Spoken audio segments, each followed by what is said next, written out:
I've been waiting for this. Nigga, I can't take it out on a nigga I don't know. Nigga, I'm up tens of millions of dollars, nigga. I'm taking it out on this boss, nigga. Yo, Lil Baby, if this is what you believe or he believe, both y'all niggas eat it, nigga. And baby, you gotta respond to it. I don't make this loud. You gotta respond to this. You're gonna either be, or you're gonna stand on and say, I did backdoor that ass thing. You thought we was cool? This isn't your typical beef between a media personality and a rapper. This is DJ Akademiks threatening to take down one of Atlanta's biggest names with the same RICO charges that brought Young Thug and YSL to their knees. And the wild part? He might actually pull it off. Atlanta police are already pointing fingers at Lil Baby for the deaths of two 13-year-old boys. The feds have been watching. The DA has been building a case. And now Akademiks just lit the match that could burn Lil Baby's entire empire. Here's how it all went down. To understand why Akademiks are coming for Lil Baby now, we have to rewind to January 2026 in Miami. Akademiks claimed Lil Baby's cameraman, a guy named K. Rich, ran up on him and swung during Art Basel weekend. This wasn't some random scuffle, fam. This was calculated. Here's what Ak said happened. K. Rich approached him and while throwing hands shouted, "This is 4PF." Yeah, you heard that right, claiming the set while swinging on Akademiks. Why is that important? Because claiming a gang affiliation during an assault gives the feds everything they need to prove organized criminal activity. That's RICO 101. The altercation was serious enough that police showed up.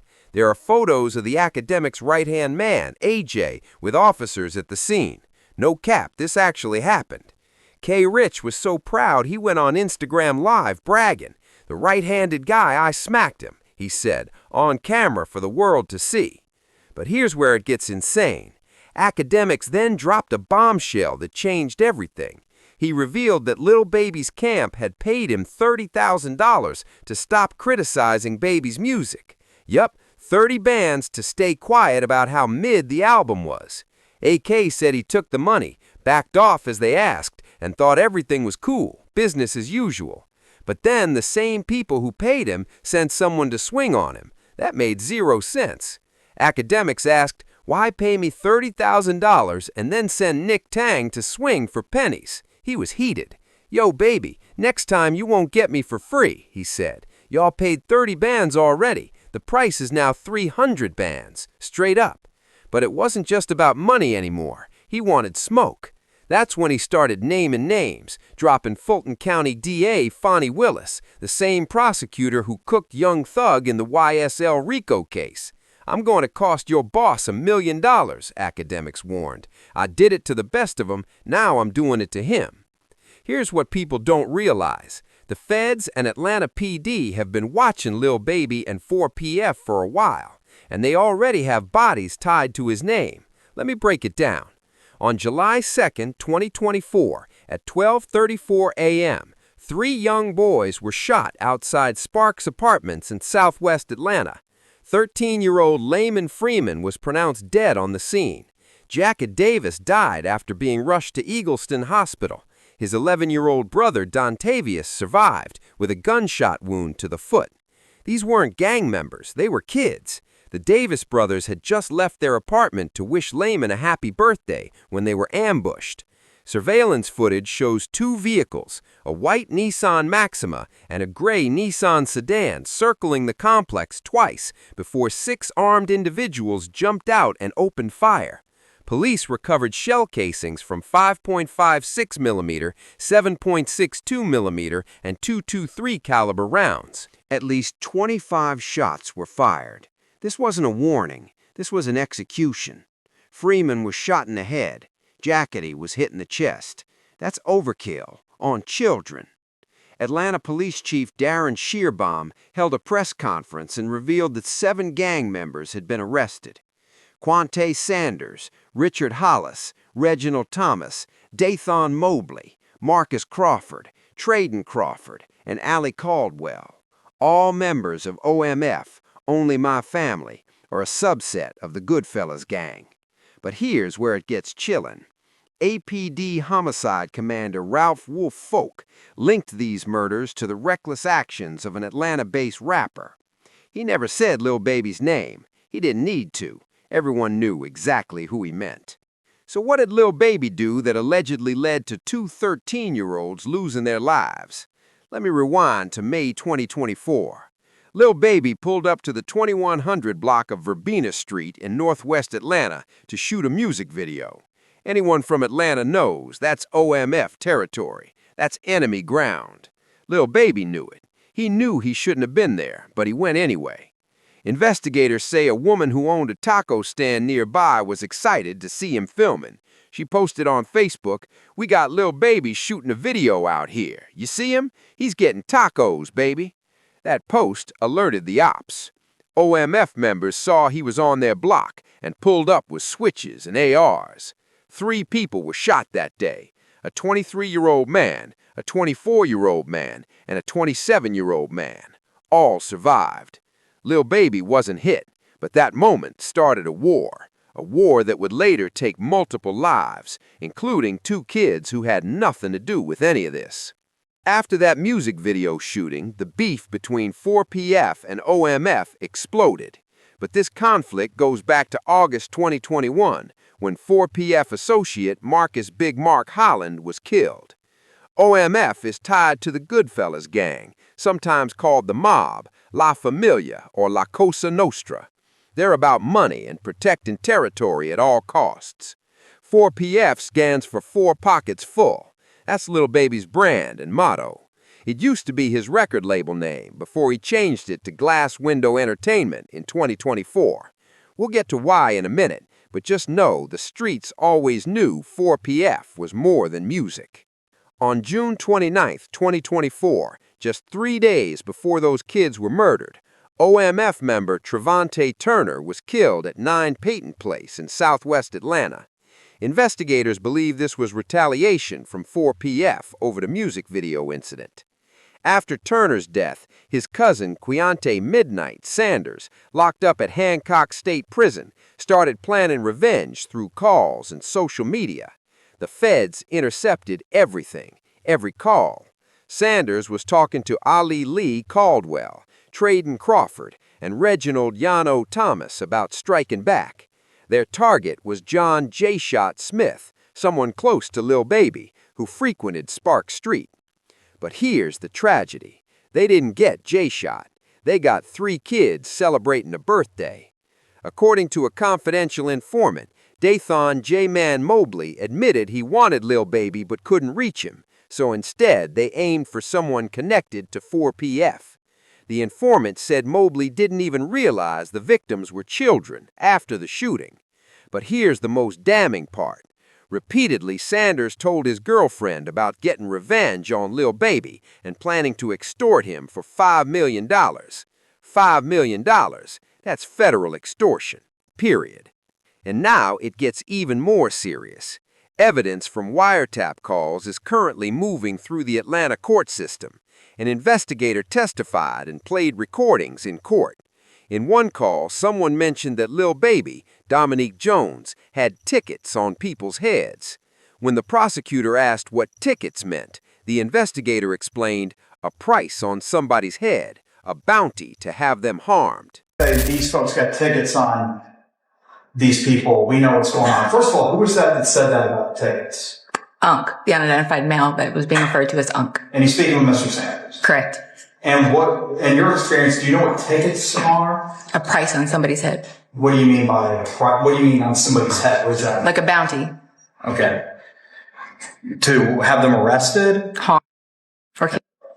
And who were they referring to in that portion of the call? They were saying that they had heard that Dominique Jones had tickets on a lot of people's heads. Dominique Jones had wanted to have people harmed. Correct. All right, moving on. Let that sink in. The feds allegedly caught Lil Baby on wiretaps putting money on people's heads. This is the same type of evidence that locked up Lil Durk for murder for hire. Same playbook, and Akademiks know it.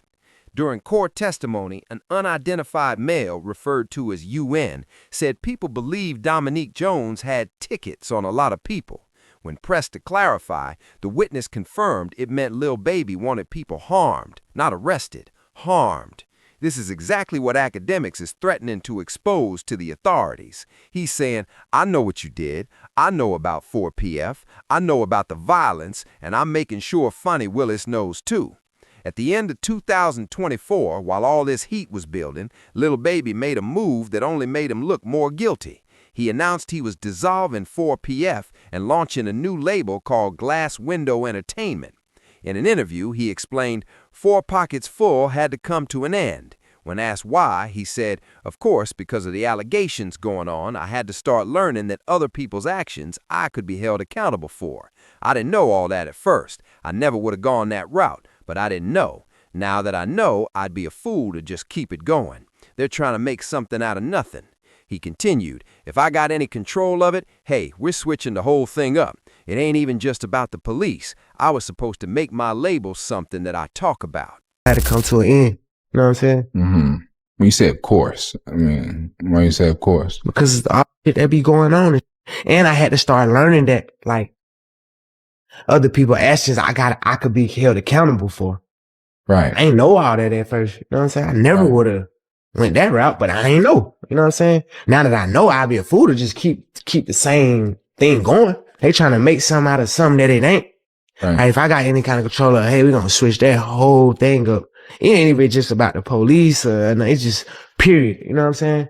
Like, I never was supposed to make my label something that I talk about. Let me break down what Baby was really saying. He realized that having a label named after a street term linked to gang activity could legally tie him to everything anyone in 4PF does. So he tried to rebrand to shake the feds. He even took back the 4PF chains from people around him and cut ties with anyone connected to the brand. But here's the problem. You can't undo the past. You can't erase what already happened. The wiretaps are already there. The body's already fallen. Changing a label name doesn't wipe away federal evidence. If anything, it made him look more suspicious, like he was trying to run from something. And Atlanta police picked up on that during a press conference after the arrests. Major Ralph Wolf Folk from Atlanta PD didn't sugarcoat it. He said Lamont Freeman was allowed to be a 13-year-old for just 27 minutes before a gang took his life. A gang run by adults in our city. Cowardly acts. Cowardly acts by an Atlanta-based rapper who went into rival territory to shoot a video where he knew he didn't belong. Then he looked straight into the camera and said, you know who you are, and I'm telling you this team will work non-stop to hold you and everyone connected to you accountable. That's a direct threat. To be a 13-year-old for 27 minutes before gang violence ultimately took his life. Gang violence was orchestrated by adults in our city. And cowardly acts of an Atlanta-based rapper that decided to go over into a rival gang stronghold and shoot a music video in a place that he knew he should not have been. And in the subsequent days, we saw and ultimately the deaths of 2 children as a result of his cowardly actions. And you know who you are. And I tell you that this team will work relentlessly to hold you and the persons that you are affiliated with. Atlanta PD is basically saying, we're coming for you, Lil Baby. They're building a case. And according to journalist George Cheedy, who called the YSL RICO before it even dropped, the Atlanta Public Defender's Office is already prepping a racketeering indictment against 4PF and OMF. Their specialized gang unit is fully on this, and they expect Lil Baby to be indicted. When that news broke, even Young Thug jumped in. He tweeted a photo of investigator Marissa Viverito and wrote, "This is the biggest liar in the DA office." He also reposted, "All my homies hate Viverito." This is the same investigator testifying in the OMF case linking 4PF to the violence. Young Thug posting that while on probation? That's a motion to revoke waiting to happen. But he did it anyway, because he knows exactly what Viverito is building. She's putting together the case that could take down Lil Baby the same way they took down Thug. Now, let's break down why this beef with Akademiks is so dangerous for Baby. AK isn't just a blogger talking online. He has sources, he has connections, and he's already proven he's willing to use them. On his stream, Akademiks explained that DA Fonnie Willis had a RICO target list. She got YSL, she got YFN Lucci, and 4PF was next. But AK says the feds told the state, "We got it," and the state stepped aside.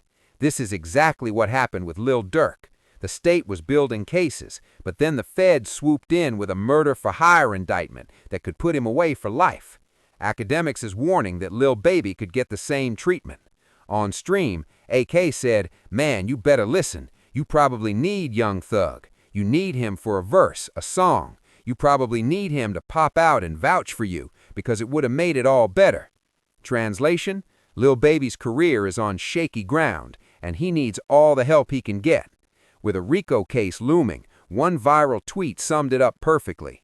If Lil Baby gets RICO'd, his career is over. His music is already barely hanging on. Akademiks even clowned Baby's recent previews, saying, "I feel like the Monstars hopped out of a New Jersey drone and shook the talent out of him. I don't know what I'm hearing thus far." Here's the bigger picture about Atlanta. Since 2022, when Attorney General Chris Carr created Georgia's first statewide gang prosecution unit, they've been going after rappers systematically. They've secured 52 convictions and indicted nearly 140 individuals across Georgia.